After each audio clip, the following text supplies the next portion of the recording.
Oke bro, kali ini saya akan membahas tentang sebuah cerita, yaitu apa balas dendam terbaik untuk orang yang meninggalkan kita. Semoga kali ini bermanfaat dan mari kita mulai. Let's go.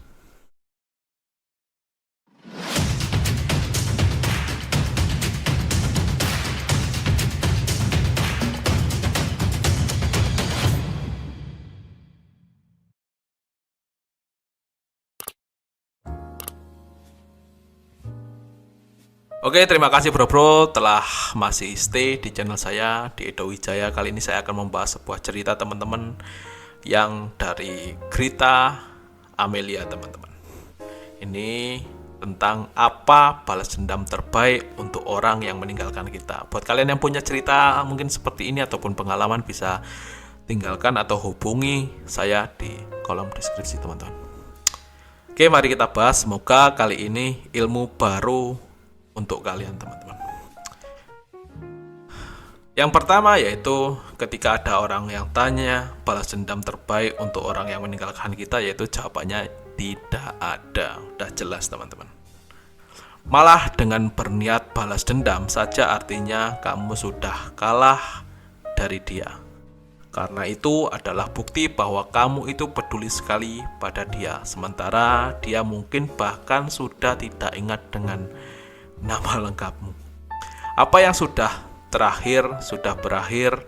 Mau kamu sakit hati dan mendendam seperti apapun, air yang sudah tumpah ke tanah tak akan bisa kembali lagi dalam bejana.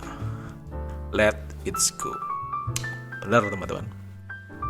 Sesuatu yang sudah terjadi ya sudah, nggak mungkin bisa dikembalikan lagi. Ya seperti tadi teman-teman, air yang tumpah itu nggak bisa kembali lagi ke bejananya teman-teman, ataupun gelas yang sudah pecah itu nggak bisa disatukan. Ketika disatukan ya udah tetap masih meninggalkan bekas teman-teman. Dendam itu seperti penyakit, sekalinya kamu simpan di hati dia akan merambat kemana-mana.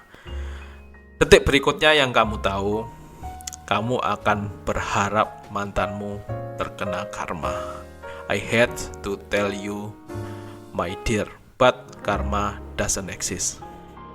Yang kebanyakan orang sebut sebagai karma sebenarnya hanyalah ilusi yang dibuat-buat oleh pikiran manusia untuk menghadapi rasa sakit hati yang tertahankan. Tuh kan, sekarang usahanya bangkrut. Rasakan balasan itu. Dulu dia ninggalin aku sih, ataupun tidak, sayang, dia tidak bangkrut karena pernah meninggalkan kamu. Dia bangkrut karena keseringan minjol dan karena Tuhan memang sudah menakdirkan untuk jatuh miskin. Sekali lagi, balas dendam itu tak ada gunanya. Bangun, mandi, dandan yang cakep, pergi ke kafe, makan yang enak. Kamu hanya hidup satu kali. Buat apa buang-buang waktu mengharap orang lain jatuh ke dalam lubang tinja teman-teman. Artinya ketika kalian itu mengharapkan punya pemikiran balas dendam, artinya ya mengharapkan sesuatu kepada orang itu ya minimal celaka sesuai dengan apa yang mungkin kita harapkan teman-teman. Ketika misalkan kita dalam pertemanan, misalkan ya pertemanan, kemudian ternyata dia pernah menginjak kita, akhirnya dia go step ahead di atas kita teman-teman, dan ketika kita dendam kepada dia, artinya kita akan mengharapkan sesuatu yang tidak baik ke dia, dan akhirnya mungkin karirnya akan hancur dan lain sebagainya. Ketika karirnya hancur, bahkan kita yang menurut saya lebih jahat ya daripada orang yang menginjak kita. Artinya ketika kita senang di atas penderitaan orang lain, ya kita nggak ada bedanya teman-teman dari apa yang dia lakukan kepada kita. Ataupun misalkan di kasus percintaan, ketika kalian mungkin diselingkuhin ataupun kalian ditinggalkan pasangan kalian, ya sudah, jangan berharap yang tidak-tidak. Nanti ketika dia diselingkuhin ternyata sama pacarnya yang baru dan kembali lagi ke kita, dan lantas kita akan memperlakukan yang sama. Mungkin kita berharap yang nggak mungkin balikan itu juga bisa, tapi ya kita nggak janganlah teman-teman berharap bahwa orang lain akan menderita sama seperti kita atau bahkan di bawah kita, sedangkan kita menertawakan dari kesengsaraannya itu ya. Artinya menurut saya nggak usah memiliki rasa dendam terhadap sesuatu. Yakinlah bahwa yang kalian lakukan sekarang itu adalah kehendak dari Tuhan, teman-teman. Tuhan pasti punya rencana yang baik buat kalian ataupun umatnya. Tuhan gak akan memberikan ujian kalian yang berat, meskipun dari segi karir kalian, usaha kalian, kasus percintaan kalian. Ketika Tuhan itu mengukur hambanya itu gak mampu menjalankan cobaan itu, gak mungkin dikasih cobaan, teman-teman. Jadi ya positive thinking aja. Ketika misalkan cinta kalian kandas karena sesuatu hal, ya artinya dia bukan jodoh kita, itu aja. Ataupun ketika usaha kalian bangkrut, kemudian ya sudah, itu bukan rezeki kita. Mungkin rezeki kita di tempat yang lain dan lain sebagainya. Artinya ada hal yang masih pasti bisa disyukuri ketika kita itu melihat ke bawah.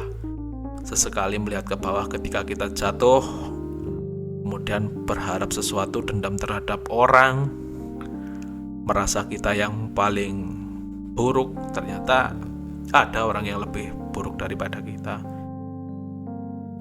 Bahkan ya ketika kita mempertanyakan kenapa kok seakan Tuhan tidak adil dan sebagainya, itu menurut saya sebuah kekeliruan sih, yang mungkin pemikiran kalian itu harus dibenerin di situ. Jadi orang ya harus bersyukur aja, teman-teman. Nggak usah dengki terhadap sesuatu, ataupun bahkan dendam. Itu ya rezeki orang beda-beda, jalan orang itu beda-beda. Ya lakukan apa yang bisa kalian lakukan sekarang, dan intinya ikhtiar dalam memperbaikinya sih, teman-teman. Itu saja menurut saya, teman-teman ya.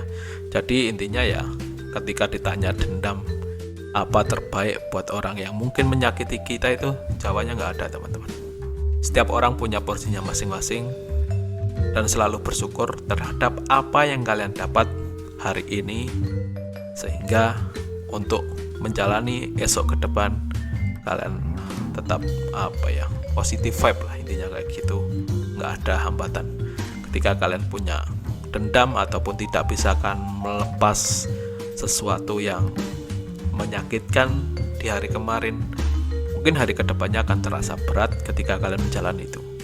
Tapi beda cerita ketika kalian itu sudah mengikhlaskan semuanya, sudah percaya bahwa Tuhan menguji kaumnya itu dengan sesuai kemampuannya.